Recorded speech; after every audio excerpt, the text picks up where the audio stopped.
Hello friends, मैं कुशाल आप सभी का बहुत बहुत स्वागत करता हूं हमारे यूट्यूब चैनल एयर स्टडी पे। आज की हमारी डिक्टेशन है कैलाश चंद्रा वॉल्यूम 16 से exercise number 346। Get ready, start.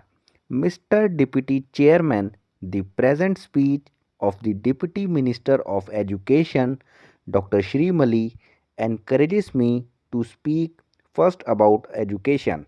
I think, sir, this is the most important subject that we can be called upon to consider at the present time.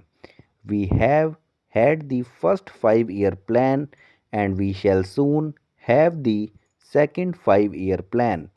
But I think that it is an efficient system of education alone that can form the foundation of our national greatness. If our educational system weakens and our schools and colleges become inefficient, even 105-year plans will never be able to provide the country with that human material that it needs for carrying out its schemes and for taking the country to the stage of development which the more advanced countries expect to reach in a few years. This being the importance of education, I make no apology for dwelling on it for a few minutes. Sir, I should first like to say that it is a matter of concern to us that although the University Grants Commission Act was passed about 2 months ago, it has not yet been brought into force. This is due, I suppose, to the fact that the Education Ministry has not yet been able either to appoint anybody as the chairman of the commission or to select its members. I know, sir, that as the new act has not come into force, the commission, as it was before the act was passed, can continue its work.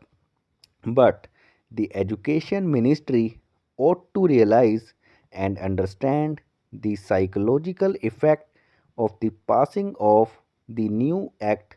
The Commission appointed a number of committees which have not yet completed their work. In theory, it is quite correct to say that these committees can continue to work as they were doing before. But the members of the committees who are members of the commission feel some awkwardness in engaging themselves in new activities because they may cease in a short time to be members of the commission. I hope, therefore, sir, that in view of the good work that the Commission was doing and the powerful influence that it can exercise over the growth and development of university education, government will take early steps to appoint a chairman and to select the personnel of the commission who should be very eminent educationists. While speaking on university education, I should like to draw attention to another matter which is of the profoundest importance to the country. According to the Constitution, English is to be the language of administration for 15 years. What the linguistic policy of the Government of India will be in future will depend, I suppose, in part on the recommendations of the Language Commission, but whatever the recommendations of this commission may be, it is clear that at the present time it is necessary in the interest of advanced education and in the interest of the scientific and technical development of the country that those young persons who go to our colleges and universities should have a good knowledge of one of the most important foreign languages so that they may be in touch with the latest researches and the latest developments of thought. While students may be free in our country to study either English or French or German or any other language, considering the past history of the country, English provides us with the best means of acquiring the knowledge that I have already referred to.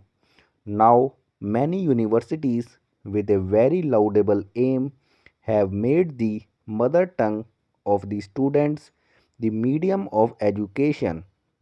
Educationally, sir, there is nothing wrong about it, but we have to consider what the practical effect of such a policy will be.